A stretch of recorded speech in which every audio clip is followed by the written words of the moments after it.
Crossing Bass Strait by kayak. This is a prep video about our logistics for the trip, and there's more videos in our series. So Bass Strait, it's the home of the roaring 40s. On a bad day, it has a reputation as being one of the most challenging and dangerous bodies of water in the world. Waves can reach 20 metres. In 1998, 6 sailors lost their lives in the Sydney to Hobart yacht race as a result of huge waves and gale force winds. On a good day though, it is one of the most remote and beautiful parts of the world that most people never get to visit. Crossing Bass Strait in sea kayak often ends up on the bucket list for many a sea kayaker. Many never do it due to fear, lack of planning or lack of opportunity. It's quite an undertaking. The distance, 300 kilometres, and the logistics are daunting. If you come from Queensland, it's a 2,000 kilometre drive to the departure point, the same distance home. You need to get your kayak and all the gear there. Then you have to have someone drop you off and pick you up at the other end to bring you home again. It takes a lot of time and planning and a lot of money to make this happen. So this trip had been on my mind for many years. I hadn't really voiced it to my wife, but it had been on my bucket list of adventures and plans I'd like to do. But not many people really want to do this sort of trip. So as a result, it had just been sitting there idling as a bit of a back plan, really. Then in mid-2021, I got a call from a friend of mine, Jared. We'd worked together some years ago. I'd been out paddling in Moreton Bay with my wife at the time of his call, and when I called him back, we got talking. Jared mentioned that he wanted to paddle across Bass Strait. I said I did too. One thing led to another, and the plan was hatched. So I live in my own little bubble a bit. When we talk about planning something, I think it's set in stone. So I started researching in earnest, looking at the logistics, the best kayaks to use, when we needed to go, etc., etc. We organised test paddles with Steve from the paddle shop in Brisbane, and he lent us an 18X double to test paddle, which we did in a storm on the Brisbane River. It was a great kayak. At the same time, we tried other kayaks, and we test paddled a Mirage 730 from a couple that I'd met, Greg and Cheryl, when we were looking at kayaks privately. It was most generous of them, and certainly it helped us decide which kayak we were going to use. I think Jared was initially a little bit shocked that I was pushing on the path so quickly towards actually doing this thing, but he was on board and we were away. We ended up settling on a custom-built Mirage 732 IRT with silver storm seats, double electric bilge pumps, lithium battery systems, Kevlar spray decks, tie-down points, tow points, compass, sail, etc., etc. Dave from Mirage was excellent to deal with, and he was most helpful in getting everything set up exactly as we needed for the trip.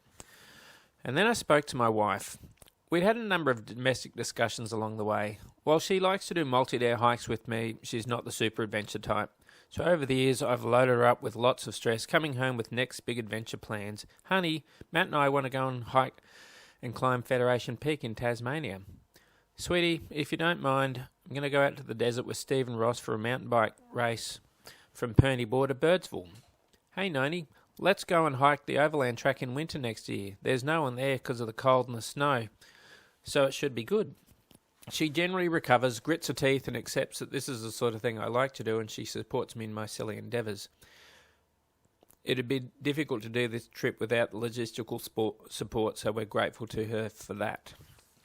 We decided we needed some skills and knowledge to build on our base, so we enlisted the skills of Rowan at East Coast Kayaking in Melbourne and went down to a private course with Rowan to learn navigation, paddling skills and logistics concepts that we didn't have already. I bought another Mirage 582 Kevlar and did most of my training out in Moreton Bay. This was all-weather training in rain, wind, waves, sunshine. Moreton Bay provides everything, and as a body of water, it does throw up short, sharp waves, which are excellent for practicing rough water training. Jared trained mainly on the Gold Coast around the Currumbin area. We did a number of longer trips in planning, going around Peel Island and back from Wynnum, going over to Moreton Island, going over to Stratty, going out Currumbin Creek and down the coast and around Fingal to get long distance paddling in. We generally did 50 to 100 k's of paddling per week for 6 to 12 months leading up to the trip, in addition to cross training, running, riding, gym work, etc. We wanted to be as fit and as strong as we could be so that we wouldn't suffer during the trip. We discussed our training plans and energy requirements with the team at Institute of Sports and Spines. Having effective nutrition, hydration and planning is the key to success in an expedition like this. So we did VO2 max, blood lactate and power testing to understand where our bodies were at in our training and understand where we needed to focus. We planned our trip for April 23.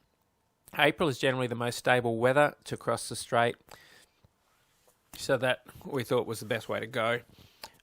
After learning the navigational requirements for the trip, we decided to use the services of Brian Pozzi from Sailing Adventures to support us during the trip. Poz is excellent. During the trip, we spoke twice daily. In the evening, we'd talk about what the plan was for the next day, what the weather looked like, the wind, the wave, the swell, the currents, and he would give us a best departure time to get the best trip.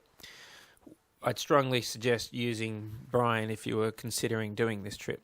We used Near Maps, Garmin Explorer and Google Maps to plan and plot our journey. We got the AUS 487 Marine Chart of Bass Strait also.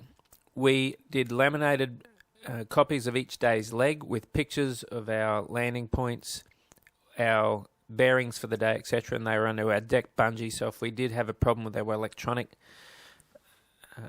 equipment, then we would essentially have at least a manual backup. Bass Strait has significant tidal currents in certain areas and significant wind. So for crosswinds, we had bearing adjustment of 1 degree per knot to compensate on our bearing and 15 degrees per knot of tidal flow compensation in our bearings. I have a GPS Garmin 66i that has SOS functions, sat phone, messaging and tracking. This is mounted on a RAM mount on the deck of the boat for easy access.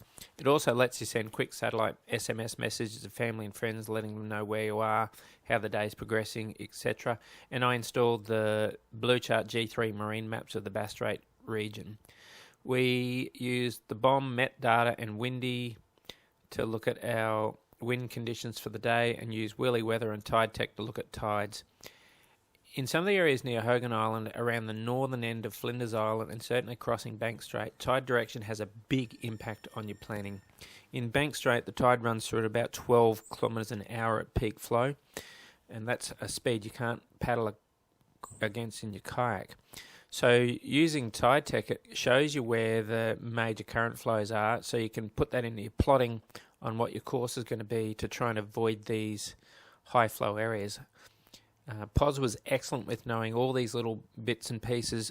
In fact, he knew way more than we did, and some of the things that he told us were invaluable for planning and knowing that you were going to come into turbulent water as you come into the north of Flinders. It was very helpful. Otherwise, you'd probably start crapping your pants over what was going on. We set our thresholds as 10 knots of headwind, 15 knots of crosswind, and 20 knots of trailwind for the trip. We can deal with more than this, but when you're 30 k's offshore and rescue's a long way away, we wanted to have a buffer built in. We used the Beaufort force charts for sea kayaking as a good round out of what the conditions would be like. They give you a good idea of what to expect when you're out there. We also notified Victorian and Tasmanian Water Police of all the details of the trip with our boat, etc., so that if we did get into trouble, they'd know who they were looking for. We chose Tidal River on Wilson's Promontory as our departure point. It was the closest point we thought made the best sense for us on what we wanted to do with our trip. If you talk to the National Parks Office, they can lend you a key for a $50 deposit so that you can drive down onto the beach to the launch point. This saves you carrying your kayak a long way and certainly saves 80 kilos of gear being ferried down the beach. So our pickup point was planned as Little Muscle Road Bay on the main island of Tasmania, and we thought we were going to take about a week to do the trip. That was the plan in the first instance. So my lovely wife helped me drive down from Brisbane. We stopped at Wagga Wagga for the first night, then on to Melbourne the next day, picking Jared up from the airport on our way down to the prom.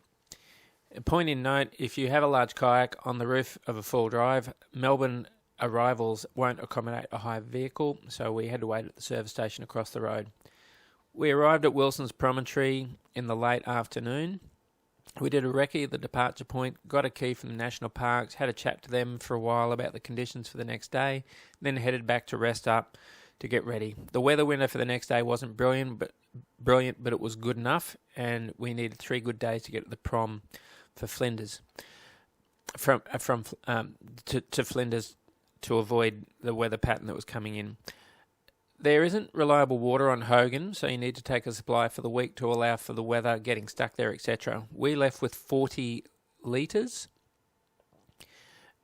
Thankfully, we didn't need it. With food, we took everything we needed. We could get food on Flinders, but we over-prepared so that we'd have enough if we got stuck somewhere. Equipment-wise, we had 80 kilos of kit on the first day.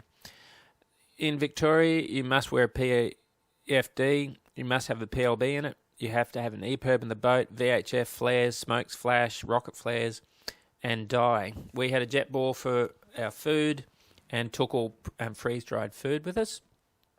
We used a elevator Thurley roof rack and bull bar support for mounting the kayak because it's over 7.5 metres long. It's a pretty big piece of equipment.